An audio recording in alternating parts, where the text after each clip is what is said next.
Staying on Sports Central, be over a college football game preview and prediction on one of the big matchups coming up here in week 2 of this 2021 college football season. And it's going to be over the Texas A&M Aggies and the Colorado Buffaloes, two teams who used to be in the Big 12. Now they're both in separate conferences. You got Texas A&M in the SEC now, and Colorado, of course, is in the Pac-12. So it's going to be a very interesting matchup, seeing both of these teams go head-to-head once again. And it's going to be in Boulder. So Colorado, of course, being a dark horse team this season, potentially has an advantage here with it being at home. But for the moment, Texas A&M is currently ranked in the top 10, and they're definitely looking like a very talented football team as well. So overall, definitely an interesting matchup here. We'll be going for a full game preview and prediction on Texas A&M and Colorado here today, starting out with your team trends. Last week, Texas A&M beat Kent State 41-10. Overall, pretty dominant win for the Aggies, and they're 1-0 to start the season, which Kent State, of course, last year was a bowl team. They went to a bowl game, so overall, they were not a terrible team last season. But Texas A&M definitely, they looked pretty good in that first game, winning the game by over 30. And, of course, you got Haynes King, new quarterback for Texas A&M. The Aggies have had Kellen Mond for several years, and so it's definitely an adjustment for Texas A&M having a new quarterback under center. But Haynes King, he does have room to improve for sure, and he's got to improve if Texas A&M will be a national contender. But this is a big game for him to show really what he can do as a quarterback. So it's a very important game for Texas A&M in particular here. But for Colorado, of course, they beat Northern Colorado 35-7 last week, and of course, Northern Colorado is an FCS team, so you got to keep that in mind. But overall, good win there for Colorado. They're 1-0 as well to start off this season here. So both teams off to good starts. And what makes this matchup really interesting is how it's in Boulder. So Texas A&M does have to travel to Colorado here. So do keep that in mind. And of course, we saw Colorado last season.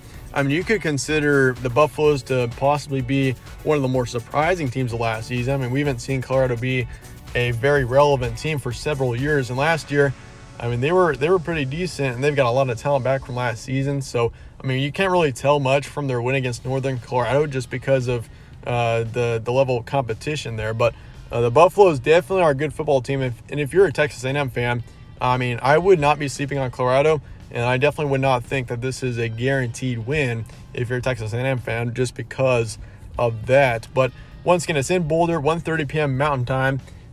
In Boulder once again. Texas A&M is currently ahead in the spread by 17, so they are heavily favored according to the spread.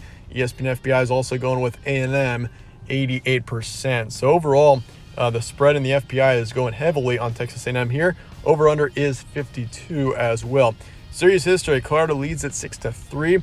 Win streak is Colorado by 1, and of course, the last game was the time that both teams were in the Big 12. In 2009, so it's been just over a decade since we've seen both of these teams play. But Colorado has had more success in this series. Once again, 6-3. They do lead this series over Texas A&M. Here's your stat comparison. These are your 2021 current stats. So these are the stats from last week for both of these teams. Texas A&M had 41 points last week, 10 points allowed. Overall, offensively, this team played pretty well. 292 pass yards, 303 rush yards. Then for yards allowed, 110 passing, 226 rushing. So secondary came to play last week for Texas A&M. 110 pass yards allowed is extremely impressive. But then again, Kent State was a very heavy rushing team.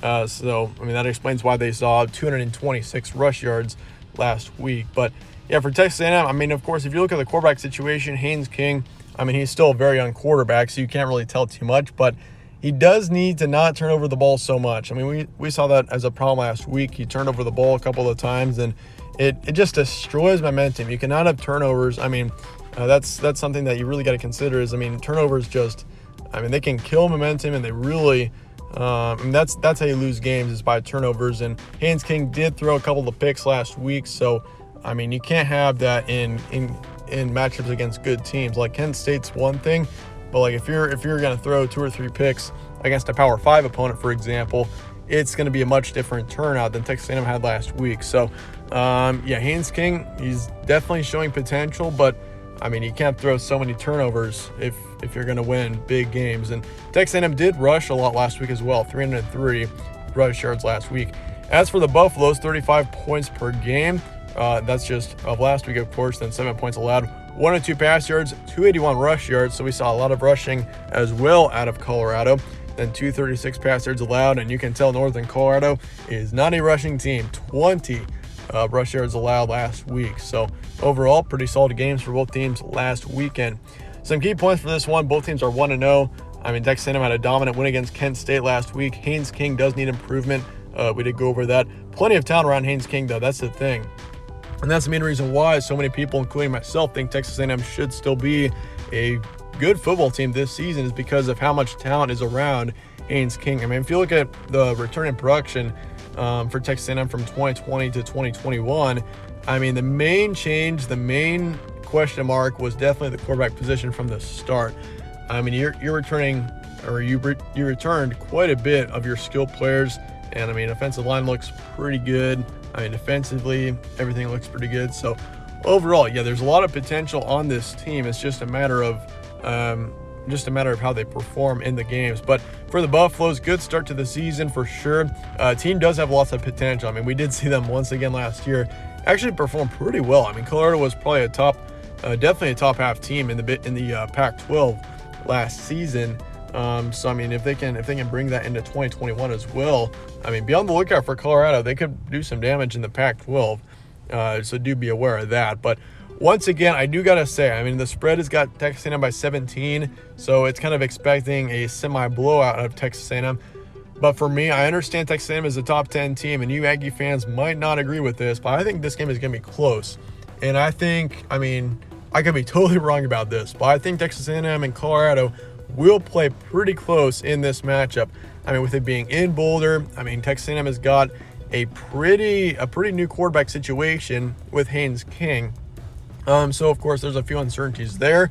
And you also had a few losses more than that this past offseason. So it's a semi-young Texas A&M team this season. So I think we actually see a closer game than what the experts think. 27-17 is my predicted final score.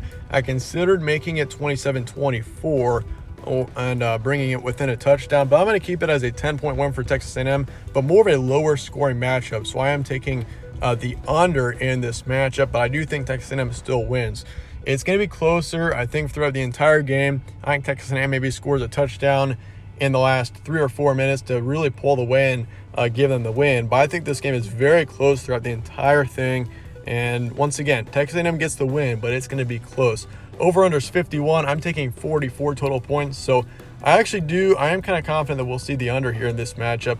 So if you're betting the over-under, this may be a pretty good game for you. But once again, if Texas A&M does run away with it, the only reason why you would bet the over in this matchup is if you think Texas A&M's offense is capable of producing big numbers in this game. Obviously, I mean, if you look at Haynes King, you got to be super confident that Haynes King can perform really well in this game if you're going to pick the over here, because I mean, it is also the first road game for Haynes King, so do keep that in mind. But yeah, for Texas A&M 27-17, I'm still predicting the win for the Aggies, even though it'll be a bit closer. But anyway, let me know your thoughts in the comments below on this matchup. Should be a very interesting one here between two teams who used to be in the Big 12. So anyway, that being said, thanks again for watching. Stay tuned for more from All Sports Central. I'll see you later.